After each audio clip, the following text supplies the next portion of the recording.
All rise. Hear ye, hear ye, hear ye. Supreme Court of Florida is now in session. All have cause to plead.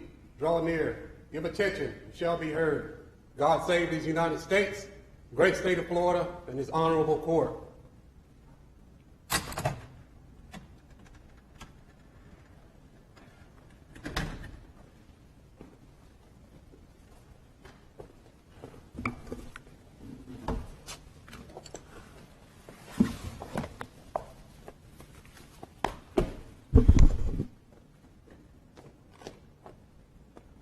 Ladies and gentlemen, Supreme Court of Florida, please be seated.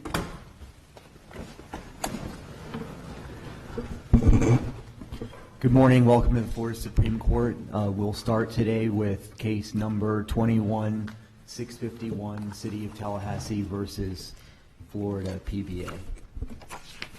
May it please the court, I'm Phil Padovano for the City of Tallahassee. With me at council table is Mark Caramanica for the News Media Coalition. Let me begin with the general principle that an on-duty officer who uses force against a suspect is not acting as an individual, but rather as an agent of the government. The officers here were acting in an official capacity by the authority vested in them by the City of Tallahassee. At no time were they acting as on their own behalf as individuals. And so for that reason, they cannot be regarded as persons the way that term is defined in Marcy's law. Why? I think there let's say I grant you that he's not acting in his own, in his own capacity. Does he cease to be a person though, even though he's acting? For example, am I not a person at the moment because I'm wearing this robe? You are a person, and they are persons too. But the question of whether they are persons within the meaning of this law depends entirely upon how that term is construed within the meaning of the law. It could mean a human being. That's a well-accepted definition of a person, and if you choose to interpret it to mean that, in this context, we lose. No question, they're human beings. I get that, I understand that. But I think a better interpretation of the term person in the context of this law is an individual. They were not acting as individuals, they were acting as agents of the government. They were in fact, the government on that day. When they went out there with their weapons, the power to arrest people, the power to detain people, the power to use deadly force against people if necessary, they weren't acting as persons in the way that law is, the way that word is defined here. I guess my larger question is, I wonder why you've put so many eggs in this basket. Isn't your much stronger argument waiver? Isn't your much stronger argument the fact that while this person is a person, perhaps the fact that he has his name on his lapel tells us something? Can I hear from you on that? Like, let's say we don't agree that we're going to make this distinction between acting as a person and being a person, and we're just going to, in fact, conclude that a person is a person. Make the argument about waiver. Waiver? I'm not sure I'm following your question. Well, if I'm a person and I've disclosed my identity, haven't I waived my rights? Well, I think that's a good point. I don't think it's a point anybody made in this case, but I think I would say that's correct. I mean, in some respects, the identity point is I think that goes to the identity point, or the anonymity point, if I could call it that. Police officers walk around with their names on their chest. So, yeah, it's kind of hard unless it happens to happen somewhere where nobody is watching. And we all know there are cases where people videotape these things with iPhones. Just as an aside, did we not classify police officers as persons in stand your ground type of cases? You did, Your Honor, but I think that there is a very different, there's a very strong difference there. Our whole argument is based on the fact that there's a difference between the definition of a person as a human being or as an individual. And I think the court has to pick the one that fits the context of this law best. In the context of the stand your ground law, I think human being works fine, because there the person was not acting as an individual. He was defending himself against a charge made by the government, perhaps one of the most personal, one of the most individual things you could think a person could do. Well, but to the same extent, in the facts here, the officers were purporting to act in self-defense.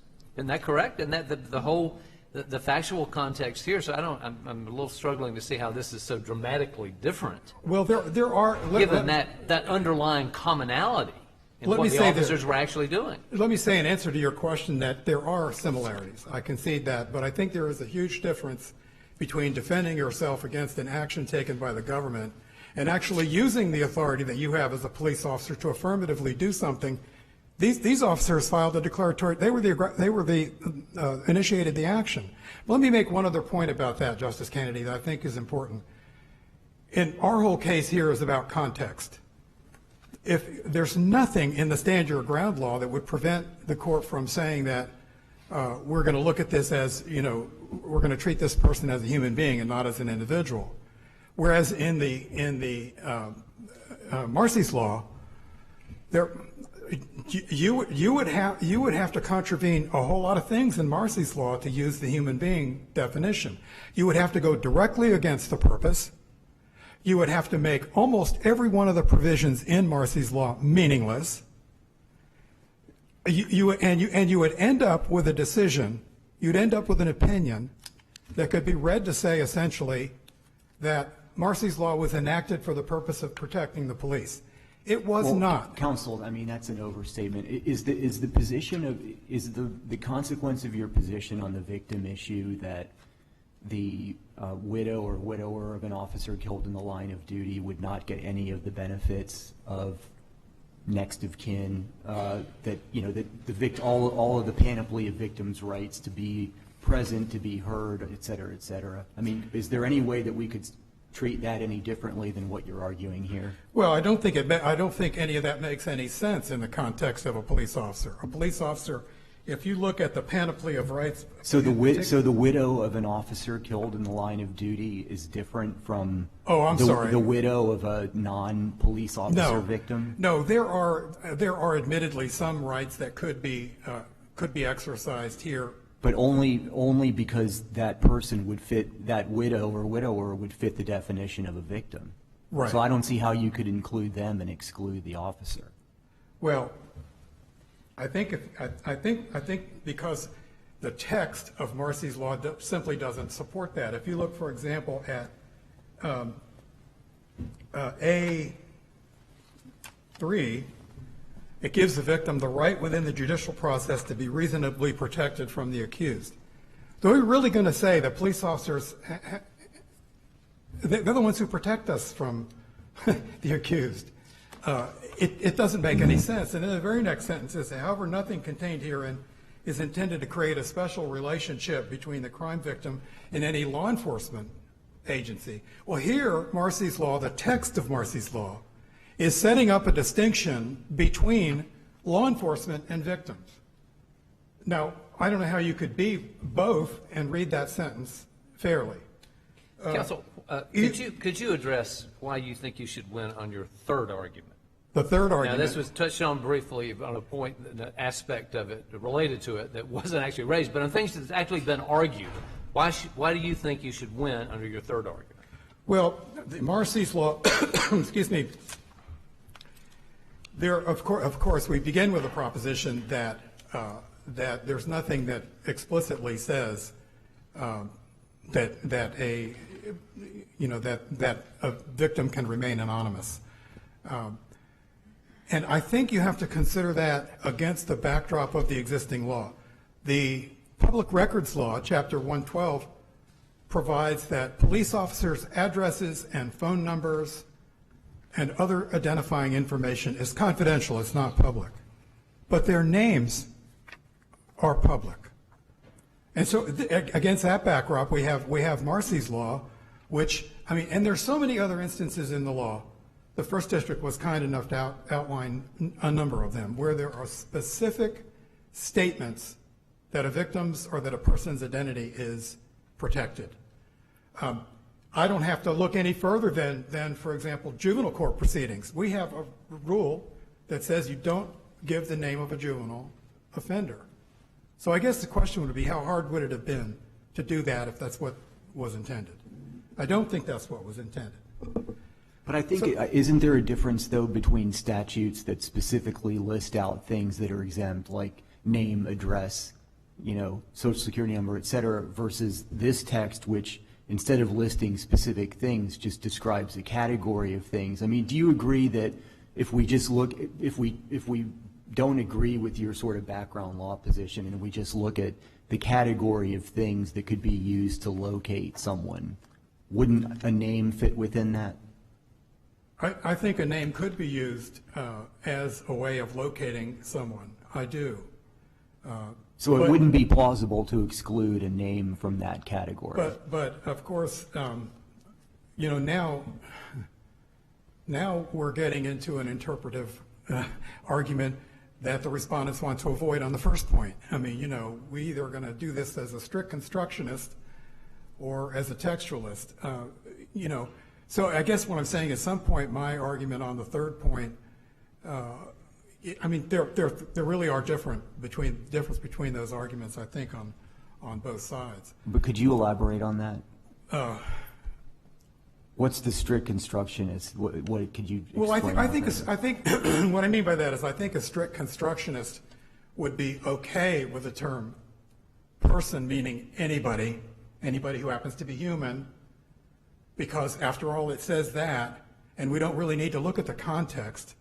A textualist would look at the context, but by the same token, a strict constructionist would have to say, well, wait a second, this law doesn't say anything about anonymity. How much, when we're interpreting a constitutional provision, and especially one that if we're interpreting constitutional provision, should we assume the same types of kind of legal conventions that would apply to a statute?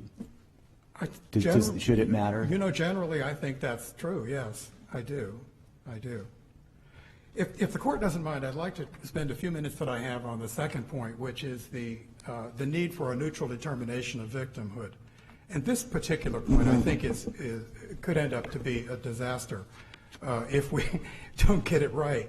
Because if you don't have some neutral determination of who is the victim and who is the defendant, you can have a situation where people are out in the street, you have an assault case, one person says he assaulted me, and then the other person says, well, no, he was the aggressor, I was just defending myself.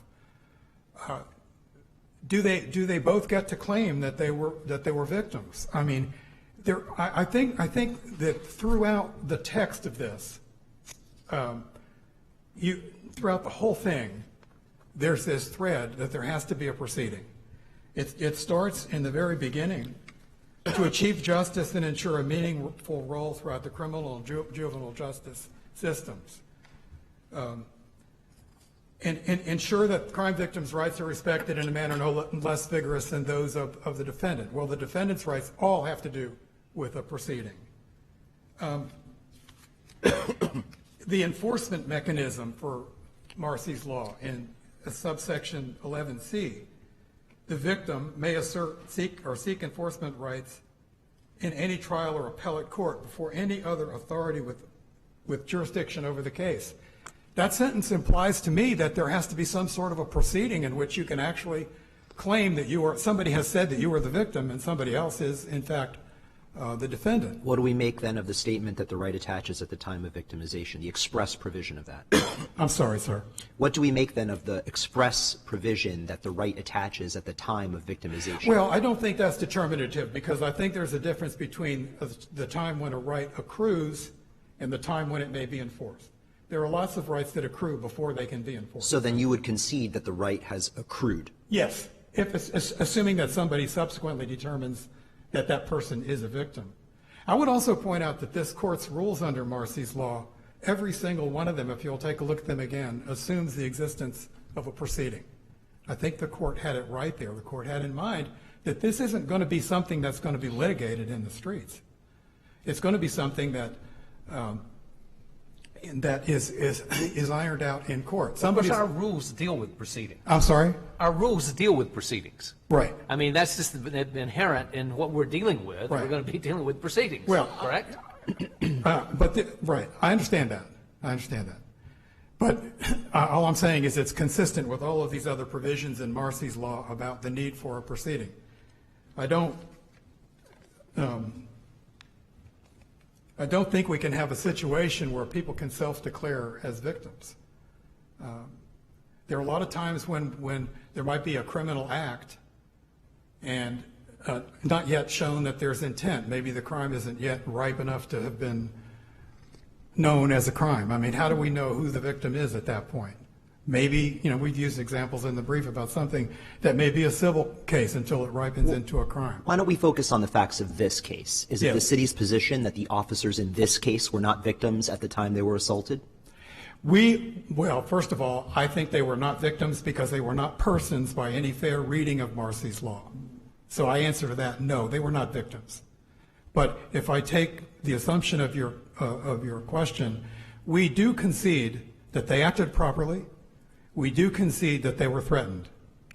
So if that helps in your determination, we do make those concessions. I'm down to 10 seconds away from my co-counsel's time, so let me sit down. Thank you.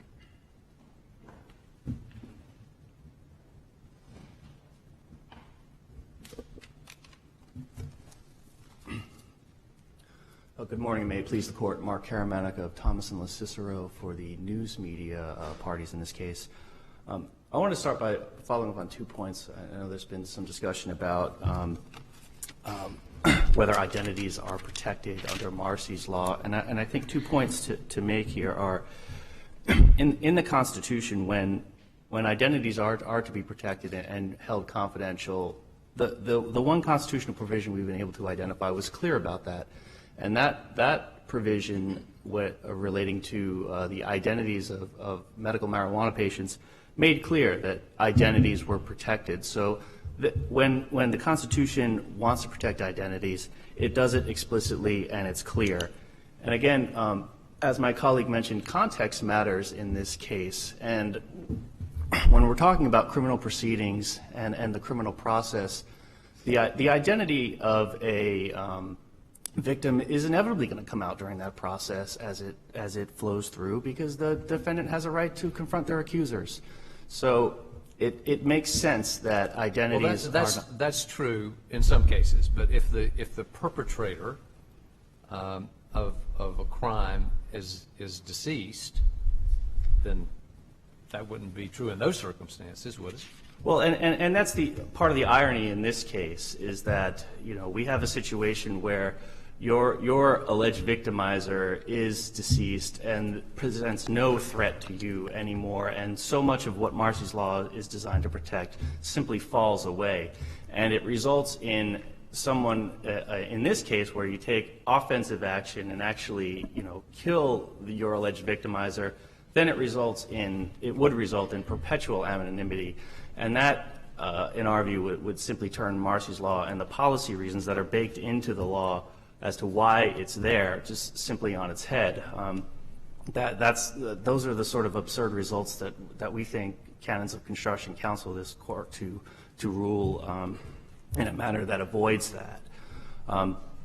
So that sort of absurdity there would be something that Marcy's law does not contemplate, and again all the protections that is there to enforce just simply don't apply. The other point I wanted to make in my brief time is a point that the DCA made in that it found that there was simply no conflict between Marcy's law, Article Section 16, Article 1, Section 16, and the Public Records Access Provision, Article 1, Section 24. Given the reading that the first DCA gave to Section 16, we believe that there is a conflict that needs to be resolved, that Article 16B5 does not create an explicit exemption to the Constitution and the right of access. When that's so, the Article 1, Section 24 says that a confidentiality carve-out needs to be specifically created, and here we simply don't have that by its very terms, and I think some of the issues we're talking about today make that clear. We don't know who necessarily a victim is, when those rights incept, when they may fade away during the course of a criminal proceeding, whether they've been waived, whether somebody even wants to assert those rights. there are all these variables, the scope of what is actually protected if there is a true victim. All of these things need to be considered, and it really results in a provision that in certain circumstances can restrict access to public information, but it's not a one-size-fits-all monolithic exemption. And because of that, there is a conflict where this court needs to consider the policy provisions of Article 1, Section 24 and Marcy's Law and come down with a ruling that gives effect to both. And our position here is any ruling that really sort of cuts to the core of the true public accountability type of information that is at issue here, police accountability. We've cited a wealth of case law that recognizes the importance of being able to hold government and police action accountable. That needs to be balanced against the Marcy's Law provisions, which really, as my colleague said, are designed to provide rights during the course of a criminal proceeding, and balancing those rights really comes down to recognizing that police officers, in the scope of their official duties, do not have victim status under Marcy's Law. And my time is up, so I will end there. Thank you. Thank you.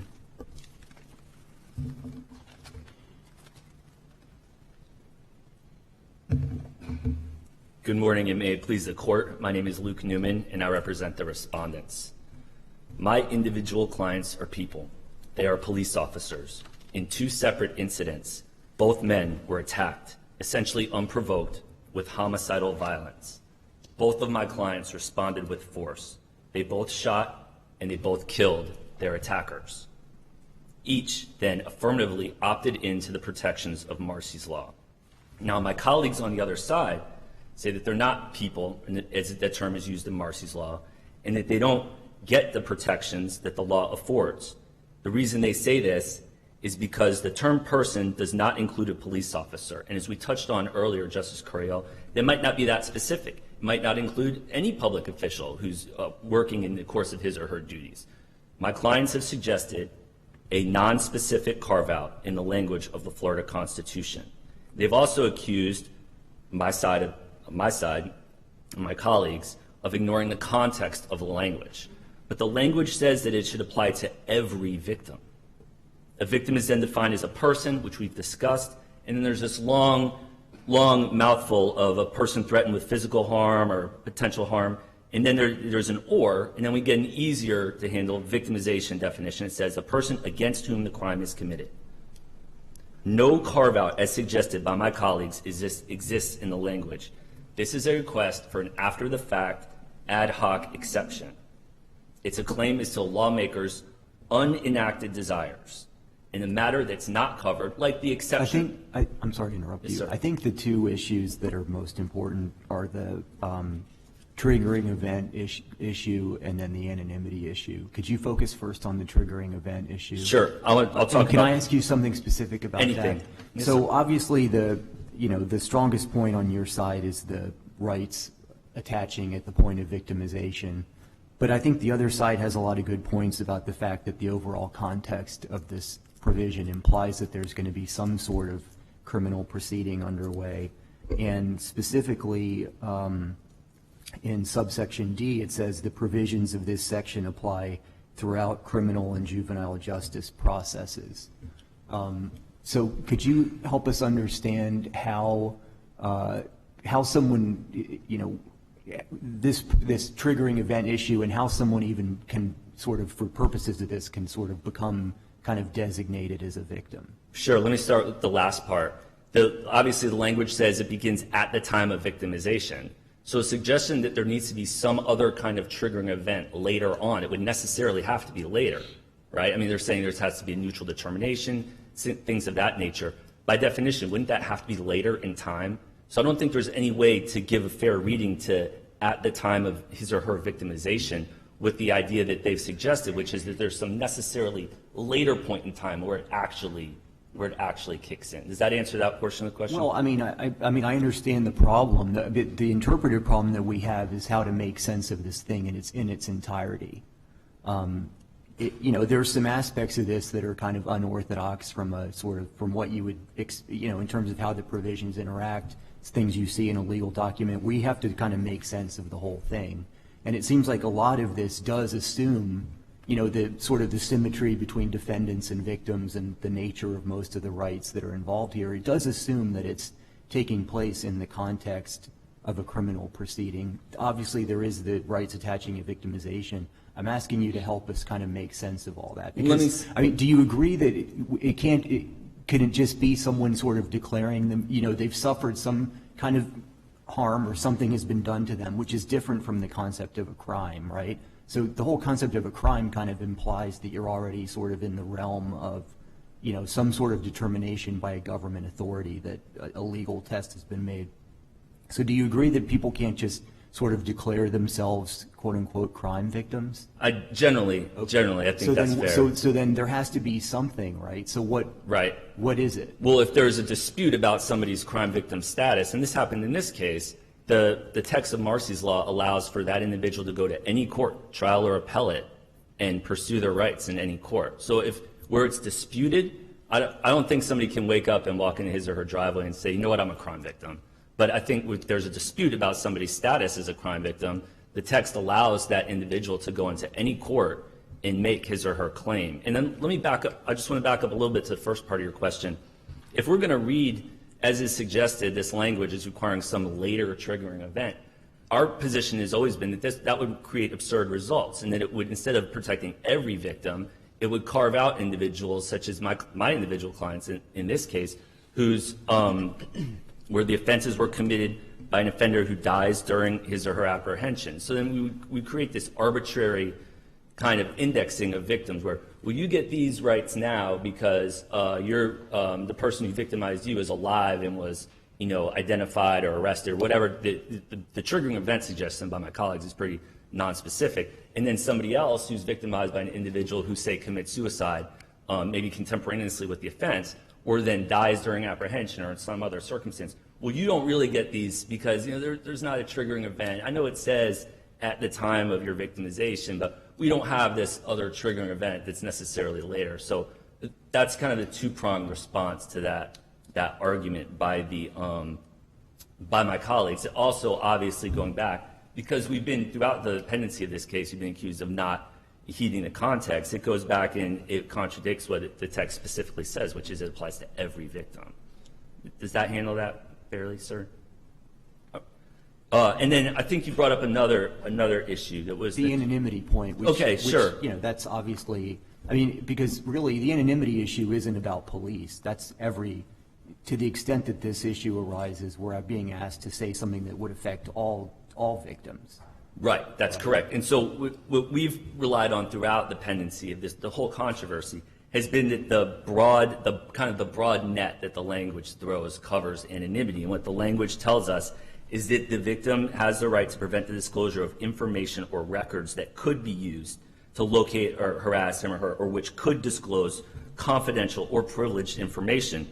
And so we've throughout argued that the term could, it introduces this notion of possibility, and that also the language is so broad that its presumed point is being general and broad is to provide general coverage. Well, yeah, but it doesn't read out of the Constitution the confrontation clause, right? Right, certainly there's a confrontation clause. So in order to confront my accuser, I have to locate him or her, right?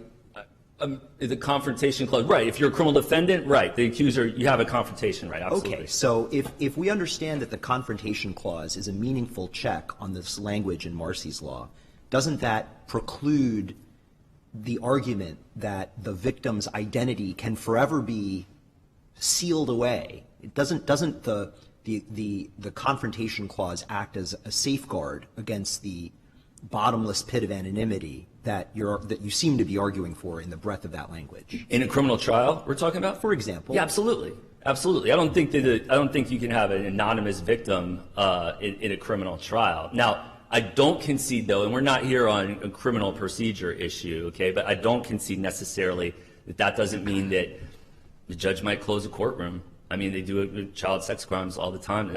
So I don't concede that means that if I'm accused of committing a child sex crime, that doesn't necessarily mean that all my friends get to sit in the courtroom during the trial, even though I have a right to confront witnesses and have a public trial. I'm not sure how much that particular fact pattern helps you, because often the reason for anonymity in those cases is more to protect the victim than the accused.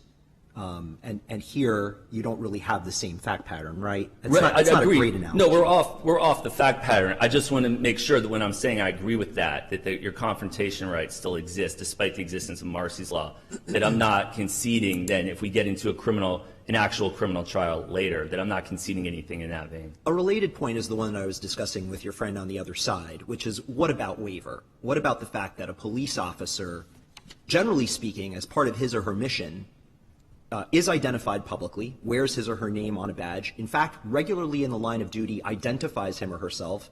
Indeed, I think to be an effective law enforcement officer wants to be known in the community where he or she is policing, right? Helps to generate informants, leads. Being anonymous seems anathema to policing as we understand it in a free democratic republic. Help me understand how being a police officer doesn't waive this claim of full anonymity that you at the edge of your argument seem to be asking for. All right, let me address it with a few different strokes here. First of all, I think that the waiver argument would have, I think, popped up in Peraza. Wouldn't that be the same argument we've seen there, that you've waived your right to invoke a stand your ground law that was enacted maybe after you became a law enforcement officer, when you put the uniform on and you put your nameplate on and you walked out in public and began to work your beat? The difference there is that by putting my nameplate on, I am literally telling you my name, which is a little different from saying I'm not going to defend myself, because, I mean, you're also putting, a sidearm on. So I don't think you're waiving your right to defend yourself.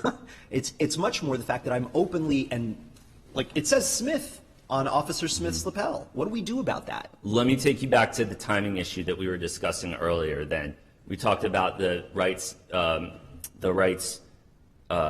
being created at the time of victimization. When you put the nameplate on, you weren't a crime victim at that point. You became a crime victim later when you were out there working your beat. And so, does that make sense? That's I want to make sure that you put the nameplate on, you get out there, and you haven't been victimized at that point. The victimization happened later on when you're out there on the street. And I want to say one other thing. There's been this kind of undercurrent in this case throughout, that the finding for my clients, John Doe 1 and John Doe 2, is kind of authorizing this KGB-style secret police force. That there's never been any confusion that in the incidents we're here to talk about today, that it was a Tallahassee Police Department officer that took the axe to give this case the gravity which it has. We're not advocating for a secret police force. I think that's an unfair characterization. Well, no, So on the face of the Constitution, what we're protecting against is harassment, right? Location harassment, but not necessarily immunization from investigation or charge. I agree. I guess, and this now pivots to another piece of the argument, which is can be used to locate. Obviously, if you push that to its logical extreme, a physical description could be used to locate the officer. I don't know how many officers are over 6'7" in Tallahassee, but if, let's say, 2 are, and you said, I'm not disclosing the name of the officer, but I will say that he or she was 6'7". Can that be used to locate and harass the officer and therefore needs to be suppressed? The way we've argued this because we've relied on the terms could, being placed into the language, and the way we've argued this throughout, and I hope this answers your question, is that unless it would be shown that it could not. So I guess your question about the unique height of an individual, and the way we've argued this throughout has been unless it was shown that it could not, you could not be located through that. If there was a situation where you could not, we want to know the names and information and history of every officer who's over 6'7" in height, and your client doesn't fall into that, I don't think you would have a Marcy's Law claim. But really, the point is you don't have to get anywhere near the logical extreme to treat a name as something that could be used to locate someone. That's been our position throughout, and I think maybe I'll let the district court opinion do some talking for me there. I mean, they were pretty clear about it. The name is the first ingredient of any such, pursuit. And so I don't I don't grasp fully the argument that the name is, when we look at language that's as broad and as encompassing as language that we're dealing with here, saying that it doesn't apply to a name, I don't. I guess the point, I mean, I think the point isn't, the point would be, do we need to take common sense into account and just acknowledge that, especially in the course of criminal proceedings, I mean, you're almost always, absent some, unique subcategory of victim, you're almost always going to know the identity, just that mere fact, the identity of the victim. In the category of, and we're talking about a criminal prosecution? Right. I mean, certainly. Certainly. And clearly that's the core. Even if there are some cases where there will be a clear victim and yet there's no process. I mean, you acknowledge that the core of what this is addressing is criminal processes. I mean, the whole spirit and thrust of this is to have a symmetry of treatment and rights between victims and defendants. I agree with that. Defendants imply that there's a process, right? I don't agree with, well, I mean, our position throughout, and again, the district court opinion does some work for me here, is that it's nothing in this language requires the imposition of a criminal, because let's talk a criminal process.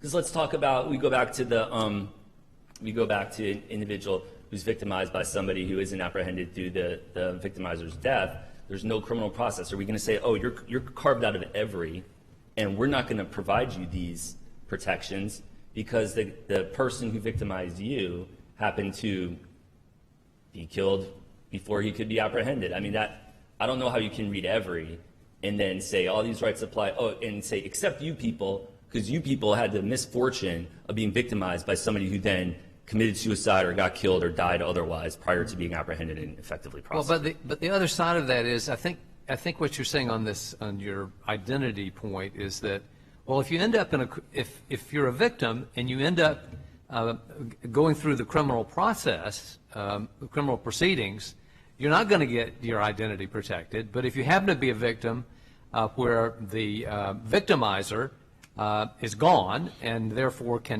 there's going to be no criminal process, you're going to get the benefit of that. So it kind of creates an asymmetry there where most victims are going to have their identity revealed just in the ordinary course of things of going through the criminal proceeding, but a certain subset of victims, assuming that your argument on that's accepted, would not have their identity revealed. That does seem kind of an anomalous result. Maybe that's what the language requires, but it does seem a little odd. Let me go back to what I was talking with Justice Curiel about earlier, about when I said I'm not ready to concede that if you're a victim that you that there aren't protections that would happen in the context of a criminal prosecution that could effectively protect your identity. I'm not ready to concede that. I think this court has handled, and the U.S. Supreme Court has handled, those kind of cases in the past. We're not here on a criminal procedure question, but I think that there are mechanisms. I don't think that there are mechanisms. I know that there are mechanisms for protecting the identity of a victim in the context of a criminal prosecution of a living defendant. And I think that the broadness of Marcy's Law language would allow certain victims, if they so choose, if they're motivated to do so, to go into a criminal court and say, I want you, Mr. Circuit Court Judge or County Court Judge, to protect my identity in the following manner while still honoring the confrontation rights of the criminal defendant. Does that make sense? So I don't want to get into criminal procedure, but I'm not conceding that a victim of a crime where there's a living criminal defendant who's being prosecuted by the state can't come into court and with representation or otherwise and say, I want to put in the following procedural rules in the context of this case that would protect my identity. So I think that if it's important enough to litigate it, I don't necessarily agree there's always going to be that dichotomy there. So under your reasoning, every single police report that gets filed from this point on would exclude a victim's name out?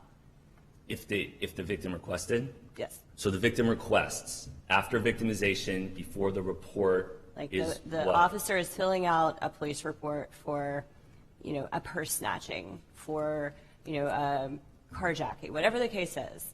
They're filling out the report and they say, I'm a victim under Marcy's Law. Every single police report, every clerk's office, everything, every name is now excluded. If the victim opts in. Our position has been this is an opt-in provision. So let's say if something got stolen out of my car, I want to make a police report. Whatever got stolen out of my car is sensitive to me for whatever reason. Maybe it's individualized reasons. I'm invoking Marcy's Law protections. I don't want it released publicly. My information or information that could lead to me being identified, yes, I think that's provided for in Marcy's Law. And if they have a distinct physical characteristic, that's also excluded from every police report. If that could lead, I would say you could identify me based on my distinct physical characteristic, then I would agree with that. Sir? Something like that, or a height, an unusual height. Can I ask you one thing? Anything. So in terms of the scope of what you were initially asking for in your petition in the trial court, it seems like this case has evolved to where there's been a lot of focus on the identity issue. But the petition says enter a preliminary order enjoining the city from releasing any personal information that could be used to identify or locate. Has the case evolved to a point where the only piece of information that's at issue is the name, or is there some, if the name weren't included, would there still need to be some sort of acknowledgement that at least partially part of what you were asking for would still be at issue? No, I think that, and we talked about this, there's not a record of this, but we talked about this when we were in circuit court litigating this issue. I think that for instance, the badge number, I think identifying information is out. So the name doesn't include, we've argued a lot about names, I agree with that, but it doesn't include just names, it also includes the badge number. I see I've got 2 seconds left. You can finish up. Okay, thank you so much. I'm going to quote my colleague from the media's brief where it says, these officers, meaning John Doe 1 and John Doe 2, may be exemplary officers for which the community should be proud. I submit to you that the videos have been released in this case. They've been published to the public. My clients are exemplary officers for which the community should be proud, and we are proud to submit their case on their behalf. Thank you.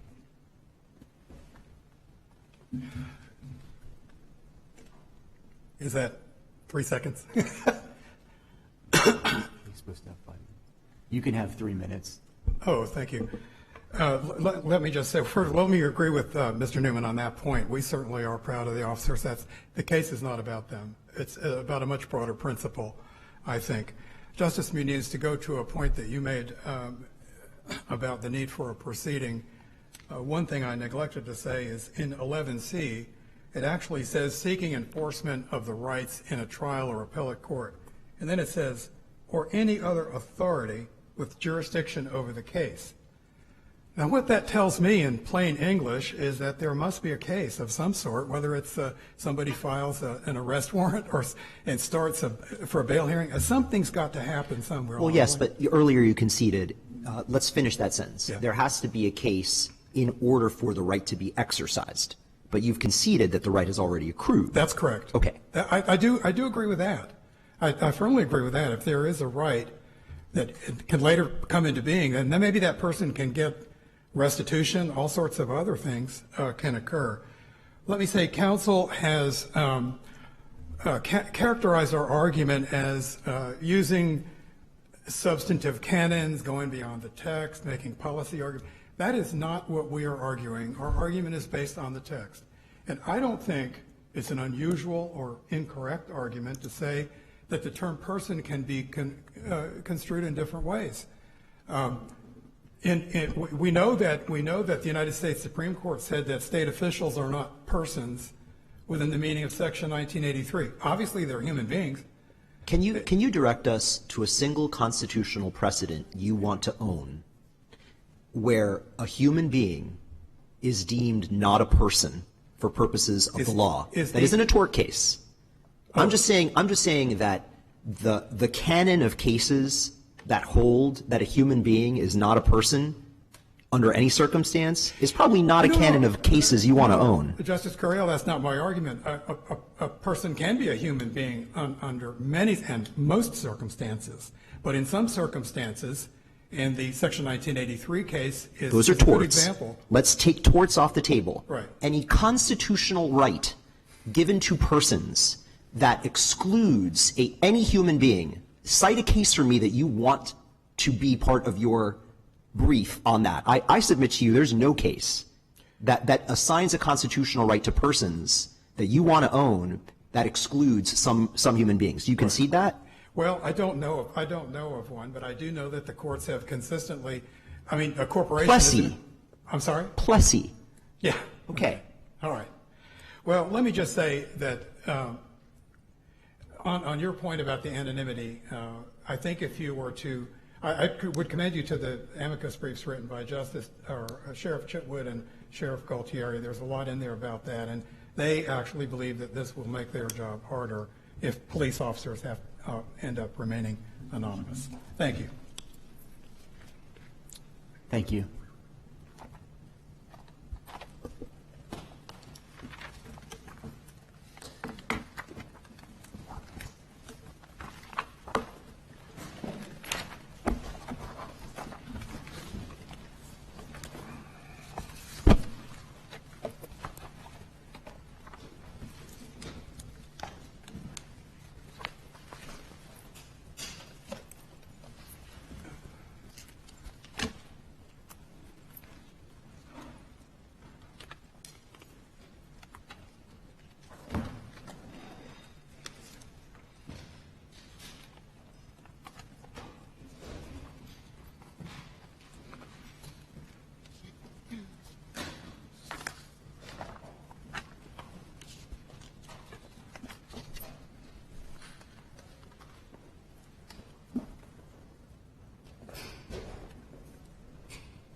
We'll now take up the case number 19-1819, Pinellas County versus Joyner.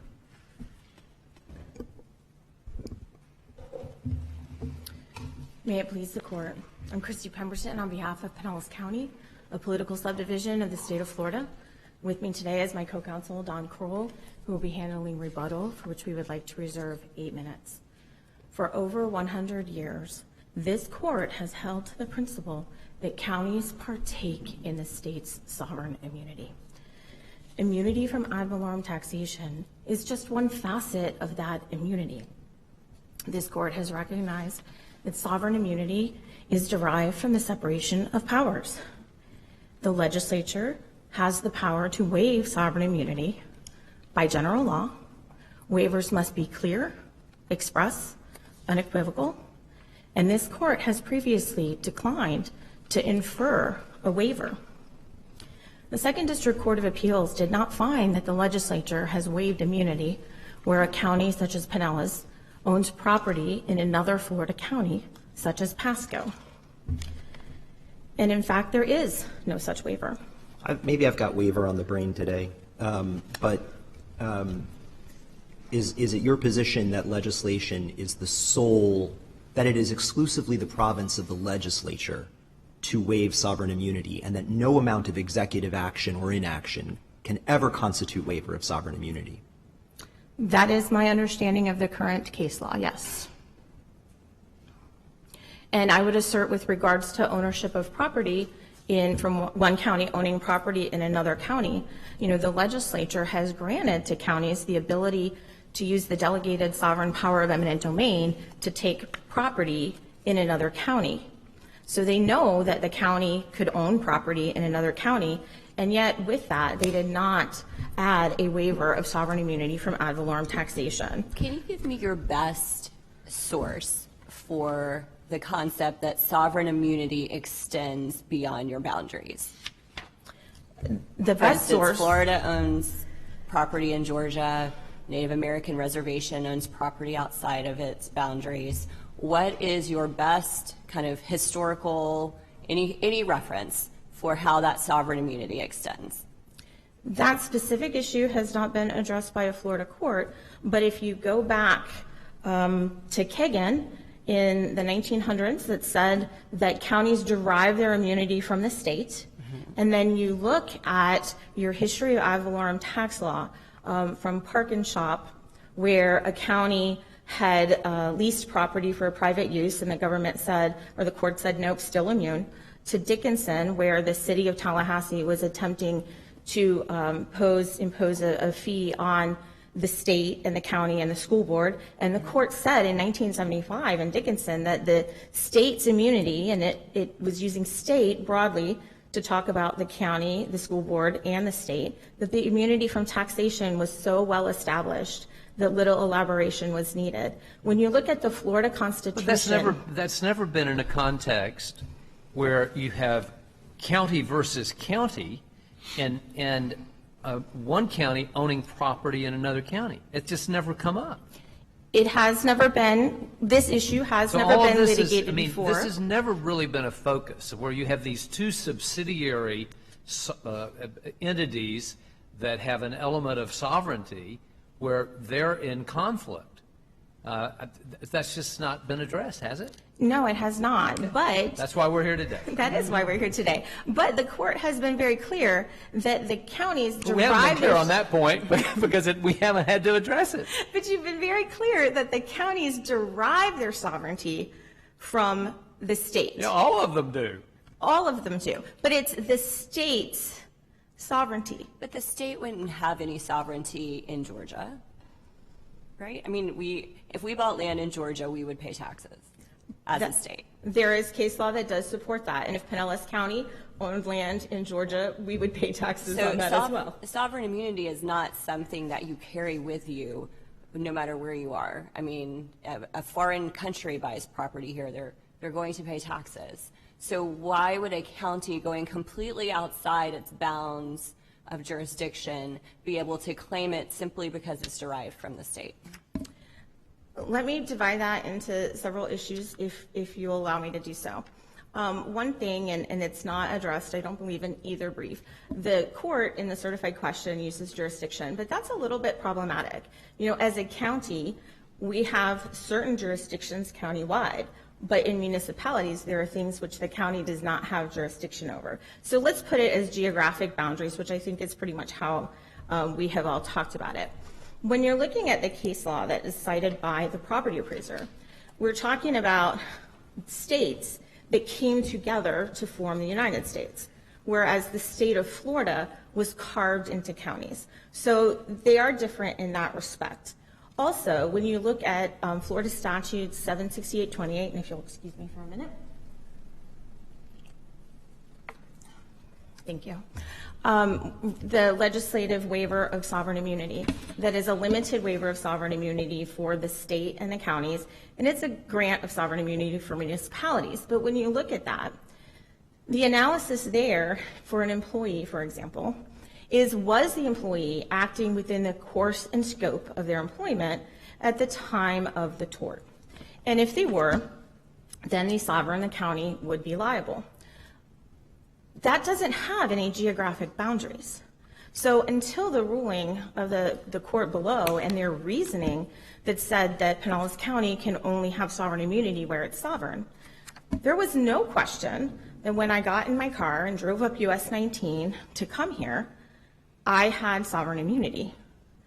Now, looking at the reasoning of the court and the drawing of the lower court and the drawing of boundaries, that calls into question that body of case law as addressed by the Florida Association of County Attorneys in their amicus brief as well as in our brief. So if you look at tort immunity, there's not a lot of decisions on that. The 4th DCA in Ryan v. Roy found that a law enforcement officer who was outside of his municipality when he was involved in an accidental shooting, it was an intentional shooting that accidentally injured a person, they only looked to whether he was in the course and scope of his employment. And they found that the employer could reasonably expect and allow him to leave his municipality, and that he was on a break, he was in the course and scope, and so sovereign immunity applied. Also, if you draw from case law on exemptions from ad valorem taxation, municipalities don't have the sovereign immunity, but they have exemptions.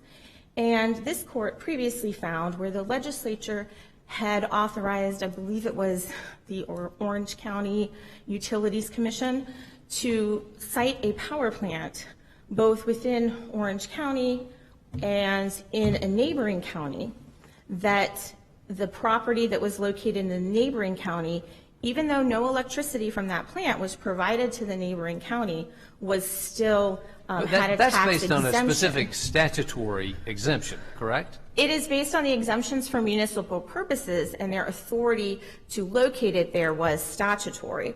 And so that's one of the issues that we address. If you look at this through the lens that the second DCA did, and you draw that line around Pinellas County, and you say any property that you have outside, you're not immune for, that creates an absurd result between immunity and exemptions, whereas a municipality could have an exemption, but the county wouldn't be immune. And generally, with regard to sovereign immunity law, the county is considered the state. Is it your view that that property is subject to Pasco County's zoning laws? Yes. We are not asserting that we have any sovereign jurisdiction there.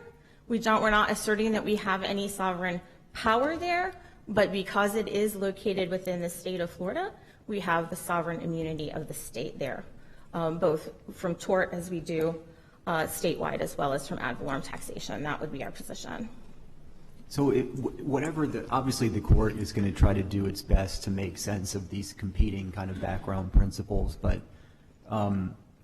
if we write something that is limited to the tax context and we distinguish the tort cases, are we essentially, regardless of which path the court takes, leaving this as something that the legislature could sort of fix one way, in either direction, if they chose to address it legislatively, or is there one path that sort of takes it out of the hands of the legislature? I haven't really thought through that question. I don't believe that anything that you would decide here today would take it out of the hands of the legislature, whether you rule on behalf of Pinellas County or you narrow your opinion to strictly ad valorem taxation. Perhaps if you find that we're not sovereignly immune, I guess that would be out of the hands of the legislature. So there are these sort of cosmic first principles sort of floating around, but if we really just view this as kind of a tricky sort of policy thing where there are, things on pointing in both directions, and we just need to set a default, limit it to the tax context, and then essentially the legislature can handle it however they want to. I would urge you to set a default and find that Pinellas County retains its immunity throughout the entire state of Florida, and allow the legislature, should they deem there to be a problem that needs to be addressed, to address that problem. Pinellas County has owned this property for a long time. We bought it the year after Dickinson was decided. So you don't see a lot of these cases because there haven't been a lot of issues, and this court in the past has declined to wade into those policy decisions. Obviously, as you can tell from our brief and the intermingling between ad valorem immunity and tort immunity, it gets very tricky. And then when you look at the tax statutes and your decisions in regards to the tax statutes, my colleague likes to say you're pulling a thread on a sweater. And that's kind of where we're at. If you look at your decision in Cason, for example, in 2006, where you found that the state was not a taxpayer for purposes of the non-claim statute to challenge ad valorem taxation, you looked at the provision of Florida statutes that says that a certificate cannot be issued and a lien is not created on property that's owned by a governmental entity that becomes subject to taxation through a lease for non-governmental purposes. And you said in that decision that the legislature never contemplated that the state would be a taxpayer whose property could be lost through the non-payment of taxes. And yet, under the decision before you, that is where Pinellas County stands. We are a subdivision of the state. Our immunity is derived from the state. It seems like you're trying to take on the complete power of the state, which you're not. I mean, I know of no authority, no case, no other kind of constitutional authority that would permit a county to assert their sovereign immunity beyond its own borders. Do you have one? Aside from the cases in torts, no. But we're not asserting immunity. It's something we would argue that immunity is something that we are vested with. It's inherent in the fabric of who the county is because we were constitutionally created as a subdivision of the state. And should this the policy concerns be sufficient enough concerns, the legislature could craft a waiver of immunity to address this, just like they have in 768-28. And I see I'm at the end of my time. Unless there's any more questions, I will cede the podium. Thank you.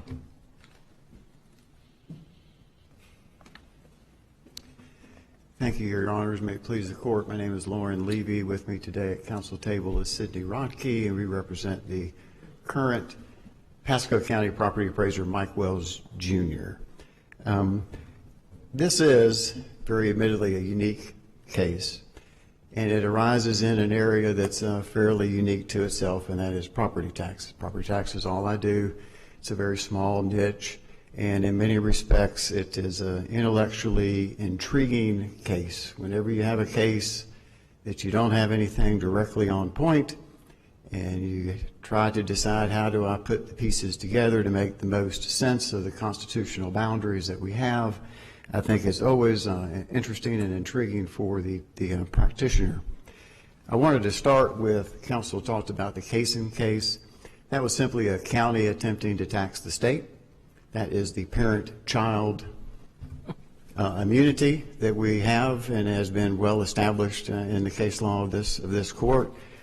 It's not the situation that we have here today. Well, it seems though the Kaysen stands for something else, which is the sort of fairly unique power of the legislature to waive sovereign immunity. And I guess how do you answer the argument that that power under our cases resides exclusively in the legislature, and that the legislature must act, not for policy reasons, but constitutionally it is only the legislature that can waive sovereign immunity, and there has been no such waiver here, right? There has been no affirmative statement by the legislature doing that. Well, I think there's an argument under 196, 199 that they would have reached that issue, but Your Honor, I think the first step is, does immunity exist beyond the county's boundaries? If that answer is yes, then it would be the legislature's prerogative to waive that immunity. Shy of that, which is the case we have here, we are dealing with a common law theory that's been expounded upon by this court through its decisions. And certainly this court would have the ability to say what its case law means and says and how it should be applied in a given factual scenario. So your original question that you asked, is this exclusively within the authority of the legislature? I would submit, no, Your Honor. This is a common law doctrine that the court has expounded on, and the court can say what the law is. If the court were to determine that Pinellas County is immune for property owned in Pasco County, then you would be looking at the legislative waiver, which when you look at the Second District Court of Appeals decision, you'll see they have a comment where they remand it back and they say, remand it back to do what we said to do in our opinion, and you may also look at any exemption issues. That reference was to the 196, 199 provisions. It says property owned by the counties, cities, etc., is exempt from ad valorem taxation if it is used for governmental, municipal, or public purposes, I think is where the district court was going there. But we don't think the immunity exists. When you look at sovereign immunity from tort and sovereign tax immunity, they may have the same origin story, but they're fundamentally different types of immunities, if you would. The sovereign immunity from tort recognizes that the king can do no wrong. The sovereign tax immunity is built upon the court's recognition that we've got to decide how tax issues should be resolved among competing political sovereign bodies. 1819, we had the McCulloch case out of the United States Supreme Court that says a state cannot tax the federal government. There was no language that said that. There was no congressional intent to prove that up, but the Supreme Court said that is the only way we can have a proper functioning and recognition of the respective powers of the state vis-a-vis the federal government. This court has tracked along that same line of reasoning in its Dickinson case, where it said the city, that is the child, cannot tax the parent, the state government. Likewise, it's recognized that the county may not tax itself, and likewise, encasing the county cannot tax the state. And the court has recognized that these things are necessary for all the pieces of government to work together. They have to be inferred. And it's always troubled me in this case that we're trying to evaluate Pinellas County's claim to an immunity, which is inferred from the proper functioning of government, against Pasco's County sovereign right to tax, which is an express right in the Florida Constitution. And so, kind of if in doubt, where would you go? Well, I think you would go to where we have the express right to tax is set forth in the Constitution versus an inferred right that puts together all the pieces of government, and I think you would defer to the express right. There would be no basis in this case to say that somehow Pinellas County should assume this mantle of the state and somehow vitiate the sovereign powers of Pasco County when they acquire property therein. There's really no basis for that. When you look at that old Amos versus Matthews case, which is at least 30 or 40 pages long, it's a very long case, and in the style of the court back in that era. But it was talking about, yes, counties are a political subdivision of the state, but they are in many respects autonomous from the state, and they have their own boundaries and they have their own powers. And I would want to point out, with particular regard to ad valorem tax, the difference between counties and the state is even more profound, because the state is not allowed or authorized to levy an ad valorem tax. That right is reserved to the counties. And the counties alone and the cities, the other taxing authorities, may levy this ad valorem tax, but the state may not levy the ad valorem tax. And so to me, that further separates this idea that somehow Pinellas County can say, I want to assume the mantle of the state. And it shows a little bit of the inconsistency in the argument, because they want to levy an ad valorem tax. They do levy an ad valorem tax in Pinellas County. If they were the state, they could not. So I think that would be an inconsistent conclusion. There's no concerns here with regard to the fiscal policy. There's no taking of money, as it was discussed in this court in the Dickinson case. The child is not trying to take tax dollars from the parent. It's not the McCullough situation. It's two co-equal, in all intents and purposes, siblings of the state. And what happens when one of those siblings decides it wants to go beyond its boundaries and to acquire property in another state, in another county? What, who must yield in that circumstance? And again, when you're going beyond your boundaries, I think when we have to put together the pieces, that you should yield to the county's right to tax. Because if we come up with any other solution, it's going to could lead to some fairly absurd results. And the district court talked about the buying of the hotel, because the idea is I'm immune from ad valorem taxation regardless of what I'm doing. I could buy Disney World and engage in that function, and I would be immune. And that would be a fairly absurd happening, but it would be there. But I think it would be far more likely that you would struggle with questions such as a county buys a significant body of property in another county to dispose of its garbage. Let me get you to address the specific opinion below, and that's, I know you like the result and the reasoning. Is there any part of Judge Atkinson's opinion that causes you some concern, or do you agree with all of the reasoning there? Your Honor, I agree with his reasoning. What causes me concern is when you look at the very old U.S. Supreme Court case between Georgia and Chattanooga. The U.S. Supreme Court there said when a state acquires property beyond its boundaries, it does so as any other private citizen. Okay? Judge Atkinson's opinion, when he remands it back and says we need to go back and we need to talk about an exemption now, that concerns me.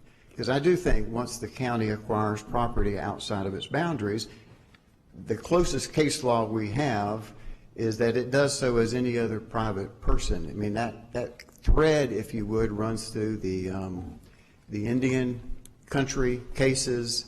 It runs through the foreign nation type of cases, that if that happens, you are conducting yourself as any other private citizen. And so I would think if we were to find no immunity exists, the conclusion would be that the property would be taxable, and we would not be going back to now to try to decide whether some exemption exists. Was there an exemption claim by the? Not in this record, Your Honor. To the extent that we have the record, the argument has always been we're immune and we stop there. So the remand for exemption purposes was just the second DCAA created that? It wasn't something that was litigated? Your Honor, frankly, it was discussed in oral argument, and I think where the District Court of Appeal was going there was somewhat of a, I don't want to pre-decide an issue that's not really before me. They talk about, there's arguments about exemption based upon use, but the record's not developed, so we're not going to go there, and we're going to kind of leave that issue, and maybe it would be best left for another day to talk about would an exemption be applicable. You know, we would suggest the record would show no.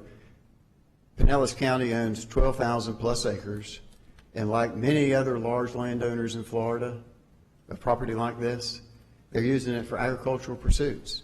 They've got cattle, they've got hay, they've got pine straw, they've got a timber operation, they may have some row crops out there. We're not quite so clear about that. And there are thousands of acres of swamp, or what I would call Florida, you know, the land that holds Florida together. And we have many, many large ranches in Florida that use their property just like that. And I would submit, well, that's not in any way a governmental use of property. That's like any other private person. But if you're asking me, is there any concerns that I have with the Second District Court of Appeals decision, that would be my concern. I do believe that Could I ask you this? Yes, sir. On the sovereign immunity from tort, do you have any concern? Because I mean, your client would get the benefit of sovereign immunity from tort. One of the employees happens to be driving to a conference somewhere. That would be something that your client would be concerned about, having that extraterritorial sovereign immunity from tort. Are you concerned about anything in this opinion that could have an adverse effect on that? Or do you care about that?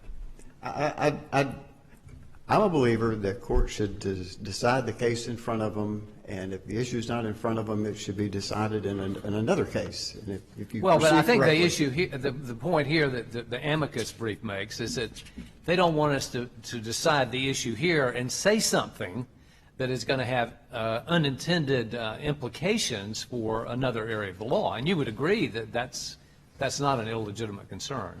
Oh, I certainly would agree, and I think it would be a fairly straightforward matter for this court to point out in its opinion that it's not addressing the tort immunity issue. And I think you can certainly distinguish the sovereign tax immunity and the underlying constitutional framework that's based on from the tort immunity. To me, tort immunity is more of a personal right not to be sued, or the sovereign's right not to be sued or to have to pay damages. Property tax is an in rem thing. We're always talking about the property itself. That property is, Florida says property, the value of property is the same regardless of who owns it. It's more of an in rem action. And so those two, to me, are a pretty sharp distinction between those two things. You know, the king can do no wrong. Doesn't matter where the king is at. There's a concept of tax immunity that's dependent upon the broad principles of how government interacts with each other, and that certainly involves the boundaries, the physical boundaries of those governments. And although this court has not directly expounded on the issue, when you go to try to find analogous areas of the law, it seems fairly consistent that the courts have looked at this, have recognized that in the concept of taxes and tax immunity, the boundary of both the owning entity and the levying authority are significant. And we think the court could very much align itself with those decisions. And counsel, so obviously, if we said that there's immunity that's derived from the state, then there could be a legislative fix to that if the legislature wanted to. Do you agree with what your colleague said, that if we instead ruled that there was no immunity, that the legislature could also address that if they thought that it would be better, better in everyone's best interest if there were a different rule? Yes, sir. I believe that, this court expounds on what the common law is, and the legislature certainly can go in and enact a statute that places parameters on what that common law should be. It is arguable that in 196, 199, that is there. That statute provides, it has two scenarios. It has in subsections 1, A and B, that property owned by a governmental entity and used for governmental, municipal, or public purposes is exempt, and it uses the word exempt.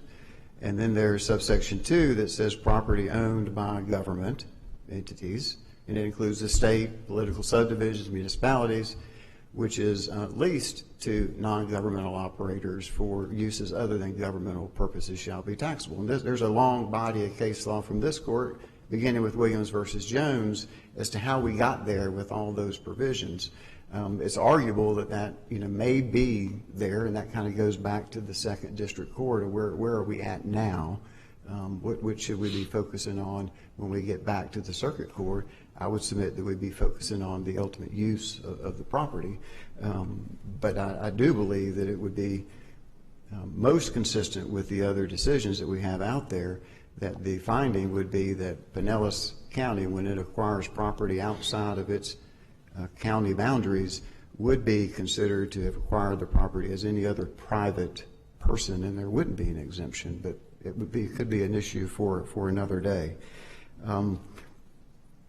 We don't believe, again, that this is an issue strictly confined to has there been a waiver. I don't believe that that's an appropriate analysis. I do believe we go back to this court's decisions in Alford, Parkinshop, Dickinson, and Canaveral Port Authority, which is our most recent vintage. And there the court said that this concept of immunity from taxation should be kept within narrow bounds. It should not be expanded. And it went on and said that the legislature would not have the authority to declare an entity to be immune from taxation, that immunity derives itself solely from the proper functioning of government, and immune entities, the court said, should be confined to the state, the school boards, the public system of education, and counties and state agencies. And the court said that we have to keep it narrow there, and it would be inappropriate for the legislature to go around and declaring what entities are immune. Absent any further questions, I would yield the rest of my time. Thank you, Your Honor.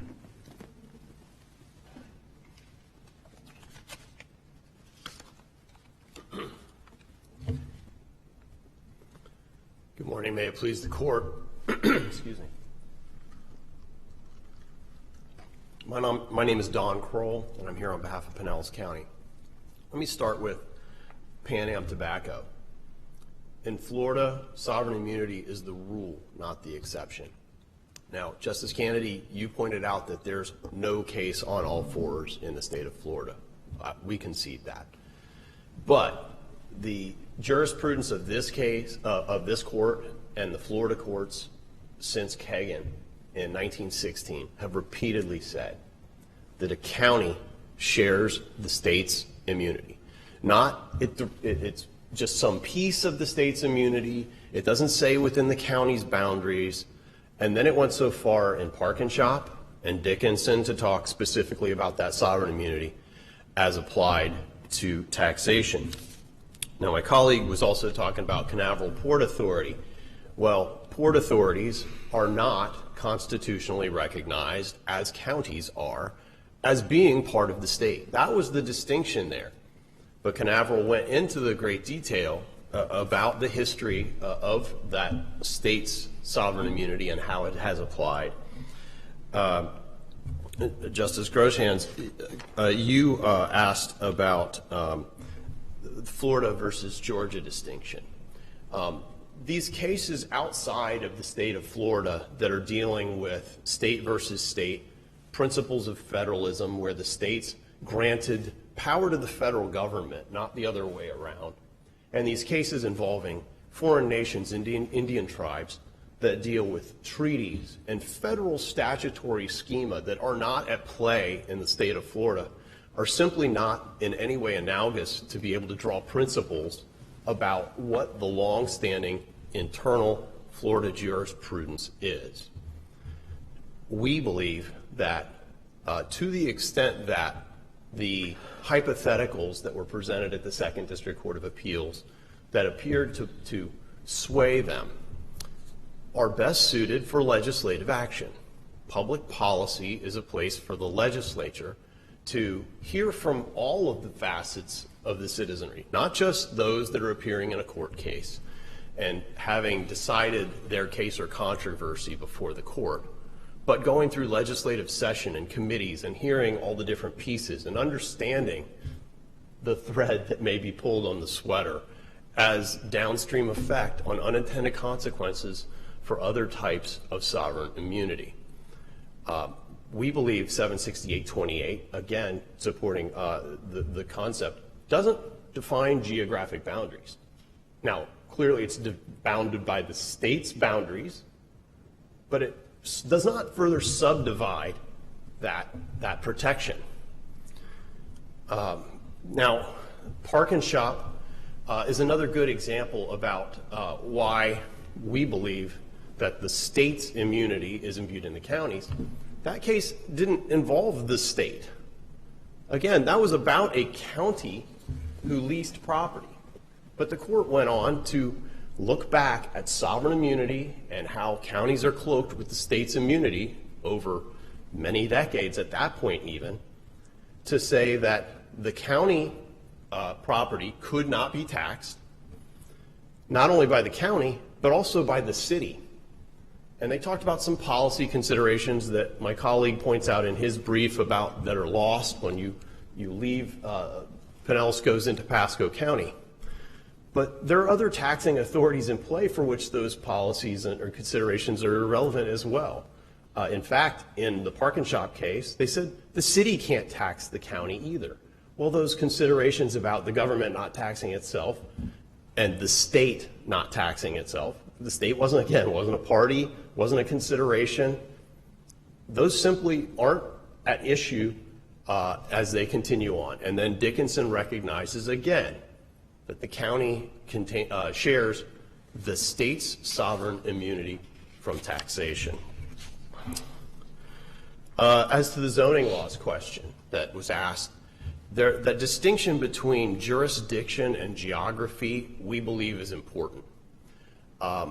You heard our colleague talk a little bit about if a county buys property outside the state, it should be, in his words, the policy that we are participating as a private actor. Well, the legislature has entitled counties to exercise the sovereign power of eminent domain beyond their geographic boundaries. Now, it would be an absurd result to say the county could buy property, take it, force a sale of property, and then not have immunity for taxation or tort there. That would be absurd. And certainly, all of these things are swirling around at the same time since Kagan in 1916. The legislature waived sovereign immunity. Or did Pinellas County take this by eminent domain? Excuse me? Are you suggesting that Pinellas County took this property by eminent domain? I am not, sir. No, sir. Could a county take property outside its geographical borders by eminent domain? Yes, sir. There's a statute on point that says so. It's 127.01, I believe. But for some minor exceptions, I believe for recreational purposes, yes, the counties are. And Prosser versus Polk is a case. But what the statute says is that they can't do it for certain purposes. Well, and so by implication, it's been interpreted that they can do it for other purposes. I believe the text specifically grants to counties the state's power of eminent domain and then limits it the way you have described it. Well, maybe the Prosser case didn't explain that correctly. I may be incorrect, but that is my understanding and my belief, sir. The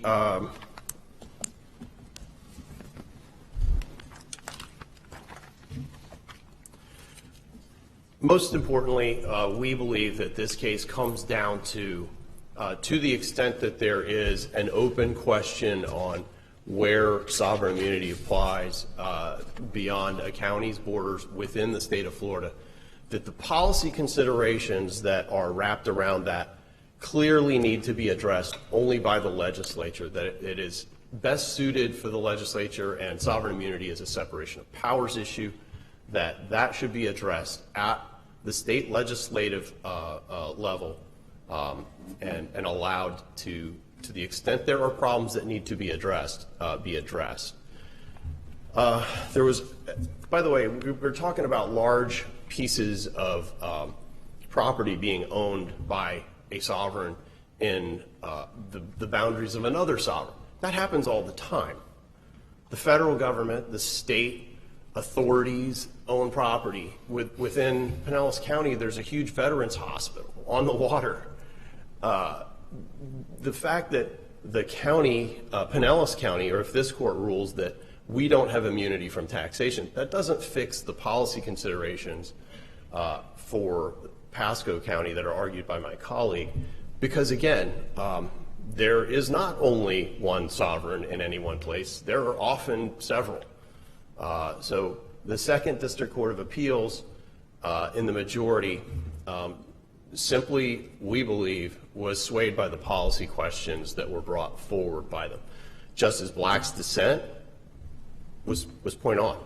His analysis is correct, and it gets you consistent with all of the jurisprudence to this point. With that, unless there are further questions, I will yield the rest of my time. Thank you.